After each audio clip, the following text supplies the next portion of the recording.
आला ऊदल की कहानी के एपिसोड 39 में आप सभी विद्वानों का, श्रोताओं का और भक्तों का हार्दिक स्वागत और अभिनंदन करता हूं। देखिए श्रोताओं, मेरा प्रसंग उसी स्थान से आरंभ कर रहा हूं जहां ऊदल ने करिया का वध कर दिया और उसके शीश को उखाड़ करके अपनी माता दिवला के पास पहुंचे, नर्मदा के तट पर जहां उनका तंबू लगा हुआ था। और जब माता दिवला ने उस करिया का शीश देखा, अपने पति के हत्यारे का शीश देखा, तो माता दिवला बड़ी प्रसन्न हुई और अपने पुत्र को आशीर्वाद देने लगी। देखिए श्रोताओं, कहने लगी, बैन बांसुरी अब बाजेना। ये बात कह रही है दिवला, ना कहूं फिरे गलीन में श्याम, रहेगी ठकुरी ना दशरथ की, ना रह गयो धनुर्धर राम। पैदा होई सो मर जाई, आई कछु नहीं फिर काम, भलो बुरो जो जग में है जाए, सोई बना रहे नित नाम। देखिए माता प्रसन्न होकर के कह रही है कि बेटे, इस दुनिया में भगवान कृष्ण की बांसुरी नहीं बजती, कहीं गलियों में भगवान श्याम नहीं फिरते और भगवान श्री राम भी अमर नहीं रहे। पैदा होकर के मर जाना अच्छा है जो कुछ काम नहीं करता। इस दुनिया में केवल भलाई और बुराई ही साथ जाती है, अच्छे कर्म और बुरे कर्म ही व्यक्ति के साथ जाते हैं। हे पुत्र, तुमने आज वो कर दिखाया, तुम्हारे सामने ये संपूर्ण संसार नतमस्तक रहेगा। ये मेरा तुम्हें आशीर्वाद है। तुमने उस हत्यारे को, उस दुष्ट को, जिसने मेरे पति को मेरे सामने सोते हुए बिस्तर से बांध लिया था और मेरे हाथ जोड़ने पर भी उसने नहीं छोड़ा। हे बेटे, मैंने उससे उसी वक्त कहा था कि ऐसा शेर पैदा होगा जो तैने तो रात्रि को सोते हुए वीर क्षत्रिय को पकड़ा है, परंतु वो तुझे रणभूमि में सामने मैदान में मारेगा। हे बेटे, मेरी वो आस पूर्ण हो गई और अब ये शीश लेकर के तुम महोबे को चला जा। इसे मेरी बड़ी बहन मलहना, महारानी मलहना को देना और महाराज परमाल को दिखाना कि ये तुम्हारे बच्चों ने दुष्ट आताताई कायर नरेश जंबे के पुत्र करिया का वध कर दिया है। ये उसका शीश है। रूपन बारी को बुलाया। बड़ा भारी योद्धा था रूपन बारी, लड़ने में ऊदल के समान तलवारबाज था और चलने में उसके पास तीव्रगामी वेग का घोड़ा था। तो उसको तीव्रगामी वेग का घोड़ा देकर के कहा कि रूपन, तुम महोबा जाओ और महाराज परमाल को ये शीश देना और महाराज परमाल से कहना कि तुम्हारे पुत्रों ने देखो क्या कर दिया। देखिए श्रोताओं, उस सिर को लेकर के रूपनबारी चल देते हैं महोबा के लिए और उधर सुनिए क्या होता है। दुष्ट माहिल फिर एक नई चाल चलता है। माहिल चलवे भाव रहीते लीली घोड़ी पर असबार, तिक तिक हाँ कहते घोड़ी को एड़ी करे धड़ाधड़ मार। थोड़ी देरी के अरसा में माहिल महोबे पहुंचे आए, पहले मिल गए परमाले से मलहना भवन पहुंच गए जाए। देखिए श्रोताओं, उस दुष्ट माहिल ने, दुनिया में माहिल जैसा मामा नहीं होना चाहिए।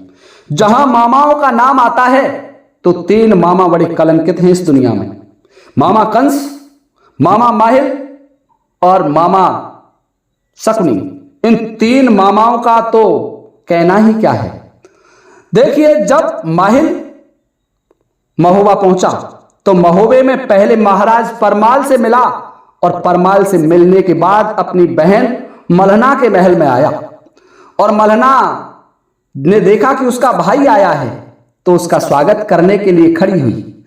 उसका बड़ा स्वागत किया, उसको स्वर्ण की पलंग बिछाई और अपने भैया से कहने लगी, पूछने लगी फिर भैया से, राजा उरही के सरदार, कि हे राजा उरही के महाराज, मेरे भाई माहिल, मुझे ये बताइए कि क्या बताना है।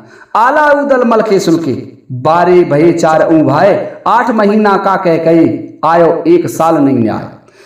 हे भाई, मेरे 4 वीर पुत्र आला, ऊदल, मलखान, सुलखान, ढेवा तलनसी राय के साथ मानवगढ़ को विजित करने के लिए गए हैं।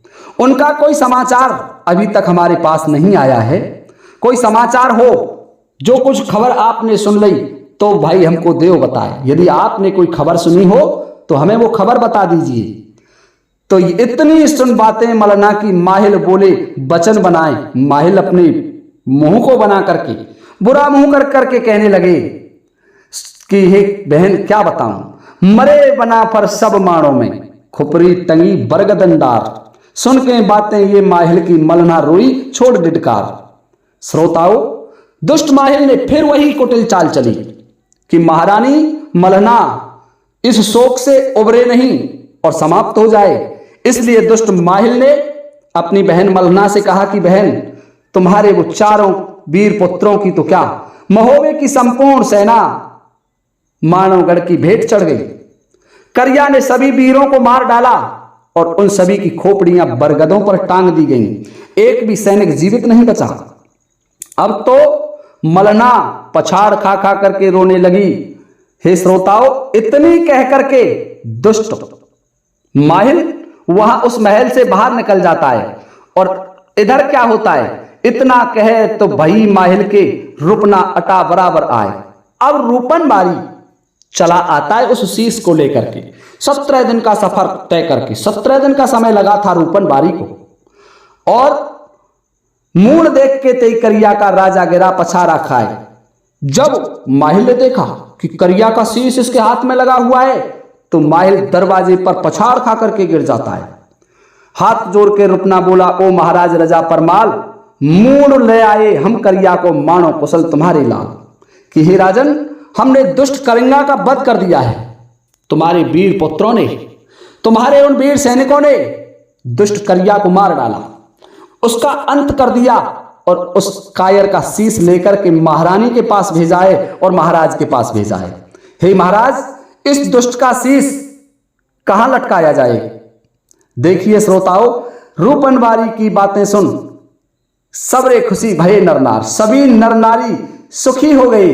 हल्ला सुन के नर नारिन सो मलना रूपना लीन बुलाए, विदा मांग के माहिल चल दिए, तुरंत ही उरही पहुंच गई जाए। उधर माहिल तो वहां से निकल जाते हैं और रूपन बारी मलना के महल में पहुंच जाता है और मलना से कहने लगे कि हे राजमाता, हमने तुम्हारे प्रताप से दुष्ट का शीश धड़ से अलग कर दिया है। यही तुम्हारा वो दुष्ट कायर शत्रु है जिसने रात्रि को सोते समय वीर सेनापति दशराज को मारा था और हमारे नगर की लूट कराई थी। तुम्हारा 9 लखा स्वर्ण का हार चुरा करके ले गया था, हमारे पास सोने का हार भी ले आए, पश्चावत हाथी को भी छीन लिया, पपैया बाज को भी छीन लिया और हे महारानी, ये दुष्ट करिया का शीश हम छीन लाए हैं। केवल लाखा पात्रा शेष रह रही है और अभी लाखा पात्रा को तब लाएंगे जब मानवगढ़ को ध्वस्त कर देंगे, उसकी ईंट उखाड़ करके फेंक देंगे और उस स्थान पर पक्का ताल बनवा देंगे। हे महारानी, बेटा अनूपी टोडर सूरज करिया सहित 4 भाई, 4 लड़का नृप जंबे के बबरी वन में गए नसाए। 4 लड़के थे जंबे के, चारों की चारों पुत्र बबरी वन में युद्ध भूमि में मारे गए।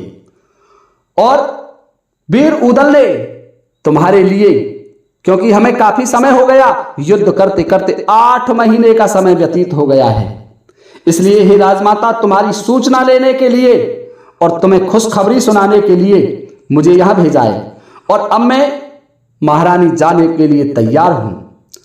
देखिए श्रोताओं, सजा बछेड़ा तय माणों को, रुपना फांद भयो असबार। अपना जो बछेड़ा था, घोड़ा था, उसको पुनः माणों के लिए तैयार कर लिया और उस पर बैठ जाता है रूपन और वापस चल देता है महोबा से माणोगढ़ के लिए। 17 दिन की मंजिल करके माणो फिर पहुंच गो जाए। कही खबरिया सब महोबे की, जहां पर बैठ बना फर रहा है, 5 मिलके सम्मत कीनी, ये फिर टीक लीन ठहराए। और उन्होंने, जो रूपन बारी था, उसने अपनी संपूर्ण सूचना महोबा की कि महाराज परमाल, महारानी मलना सभी बड़ी प्रसन्नता से रह रहे हैं। अब देखिए श्रोताओं, महोबा की ये खबर सुनकर के वीर आला बड़े प्रसन्न होते हैं और वीर आला ने अपना दरबार लगाया और दरबार में 7 पान का बीड़ा डलवाया और कहा कि अब कौन वीर योद्धा दुष्ट जंबे का वध करेगा। तो वीर मलखान और वीर उदल दोनों उस बीड़ा के सामने पहुंचे, परंतु उदल कहने लगा कि भाई, तुम मुझसे बड़े हो, यह अवसर मुझे मिलना चाहिए। मलखान ने उदल को वो अवसर दे दिया और उदल ने वो बीड़ा खा लिया। अब सुनिए होता क्या है। वो अपने अपने घोड़ों पर सवार हो जाते हैं, पांचों मिलके सम्मत करके डंका तुरंत दीन बजवाए। घोड़ा बेंदुला उदल बैठे, मल के चढ़े कबूतरी जाए। घोड़ा मनोहर पर धेवाहें, सैयद सिरगा पर असवार, आला बैठे पश्चावत पर, सुमर के देव महोबे क्या। हे श्रोताओं, सभी वीर योद्धा अपने अपने घोड़ाओं पर बैठ जाते हैं और चल देते हैं युद्ध करने के लिए। उधर देखिए क्या होता है। जो जंबे था, जंबे को इस बात का पता चला कि मेरे चारों पुत्र तो मर चुके हैं और महोबे वाले मुझ पर आक्रमण करेंगे, तो अपनी पुत्री बिजमा के पास जाता है और बिजमा से कहने लगा कि बिजमा, मेरे प्राण केवल तू बचा सकती है। बिजमा बोली कि महाराज क्या हुआ। कि हे बेटी, जो एक उदल नाम का लड़का है, बड़ा बलवान है, बाकी के और महोबे वालों को तो मैं अकेला ही मार मार के महोबे तक भगा दूंगा, परंतु उदल से मेरे प्राण नहीं बचेंगे। सुन के बातें ये राजा की बिजमा बोली, वचन सुनाए करके जादू मैं उदल को राखू झारखंड में जाए। बिजमा बोली कि हे पिताजी, तुम चिंता मत करो, मुझ पर जादू आता है। देखिए श्रोताओं, वैसे ये जिस समय की बात चल रही है उस समय शायद जादू नहीं था, लेकिन हो सकता है कि कहीं कहीं इसमें आलाखंड में कई जगह जादू का वर्णन है। वहां उस समय भी गुरु लड़ते थे। इनके राजगुरु होते थे जो तंत्र विद्याओं में निपुण होते थे। काली और महाकालियां, जो चंडी होती थी, देवियां होती थी, नंगर चंडी, वो राजाओं का साथ देती थी, राजाओं के साथ रणभूमि में लड़ती थी। और वीर आला को तो माता शारदा ने, मैहर वाली ने अमर कर दिया था। तो बिजमा जादू में निपुण थी। फिर यहां एक बार जादू का जिक्र हुआ है और बिजमा बोली कि चिंता मत करो। इतना कह के चली विजय सिंह लश्कर तुरंत पहुंच गई आए। डारे गुटका मुख भीतर में, जासो नजर न बंदी जाए। उसने अपनी मुंह के अंदर जो गुटका था जादू का वो डाल लिया ताकि किसी को दिखाई ना दे। गायब है के तहां पहुंची है जहां पर रहे उदय सिंह राय, और जहां उदल था उसके पास पहुंच गई। नाहर सिंह और बहरों वाली, तीसर जौन मेहरदा वीर, पुरिया डारी तह जादू की है गई सभी धीर आधीर। जितने भी वीर थे वह जादू के लड़ाई को देख करके अधीर हो जाते हैं। जादू से पेश नहीं चलती है। देखिए श्रोताओं, ये जादू तो मैं आलाखंड के अनुसार चल रहा हूं, इसलिए इसको नहीं काट सकता। ये लिखा हुआ है वो प्रमाणिक है और वो सत्य भी है, क्योंकि भारत में उस समय और आज भी कहीं कहीं कुछ जादू की चीजें देखने को मिल जाती हैं। चाहे हम उसे हाथ की सफाई कहें या कलाकारी कहें या नजर कहें, नजरबंदी कहें, जो भी कुछ रहा हो। और क्या करती है, डार मसान दयो लश्कर में नाही मसक तलक भन्नाए, जादूगारी बंगाली की उदल मेड़ा लियो बनाए। और उसने मसान को छोड़ दिया उस लश्कर पर, और सबरी लश्कर पर मक्खियां बर्रमहार की अर्रा पड़ती हैं और लश्कर कुछ सोचने को मजबूर होती है। तब तक वो जादू चला करके उदल को मेड़ा बना लेती है। लेके मेड़ा बिजमा चल गई, पहुंची झारखंड में आए।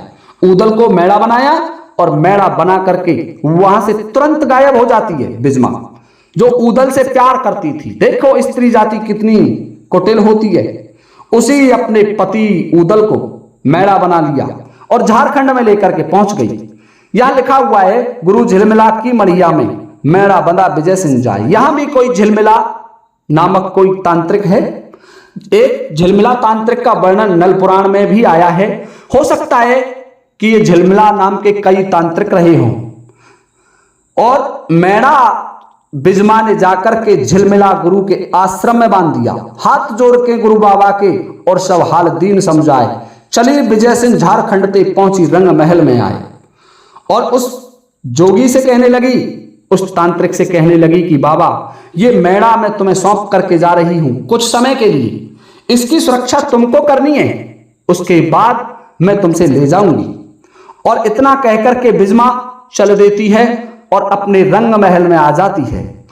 कितने जादू बिजमा डारे सो लश्कर में लिए उतार, उतरी जादू जब लश्कर ते चेते सभी सूर सरदार।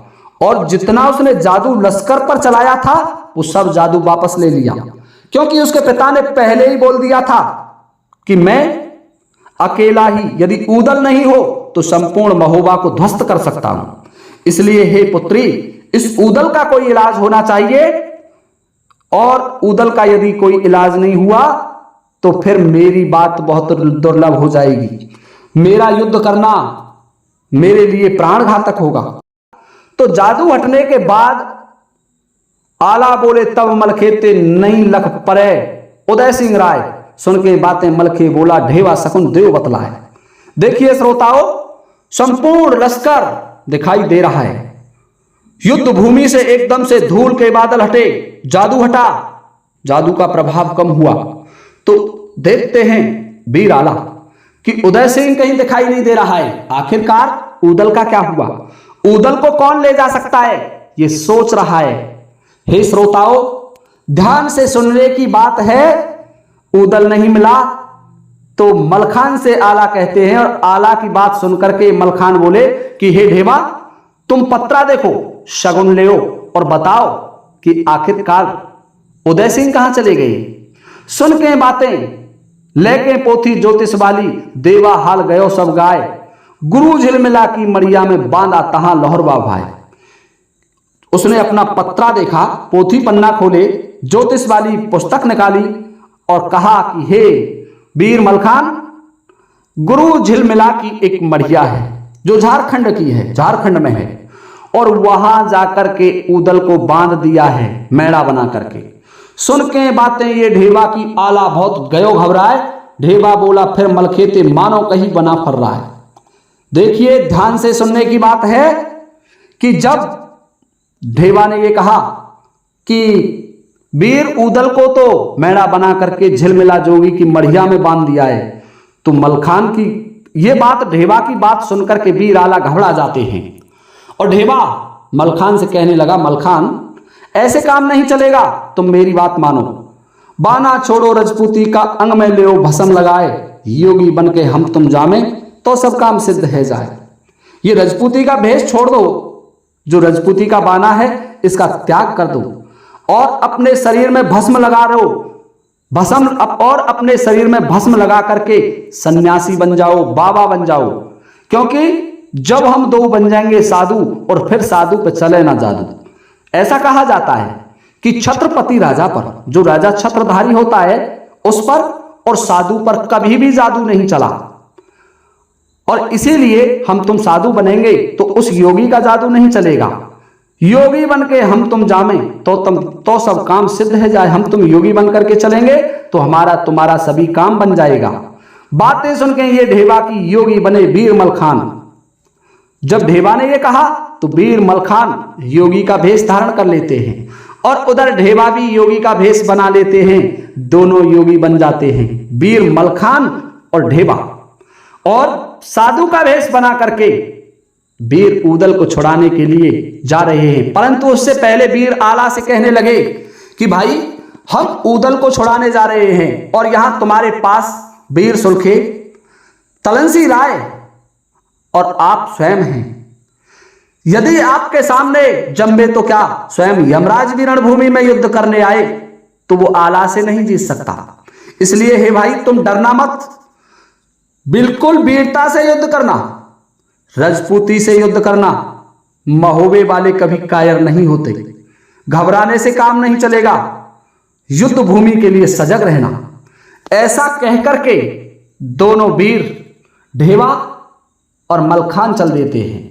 मलखान तो बहुत बड़ा योद्धा था, और क्या करते हैं, तुरंत ही चल दिए झारखंड को। पहुंचे तहां दोनों जवान झारखंड में वहां पहुंच जाते हैं जहां पर झिलमिला जोगी की मढ़िया थी, कुटिया बनी हुई थी।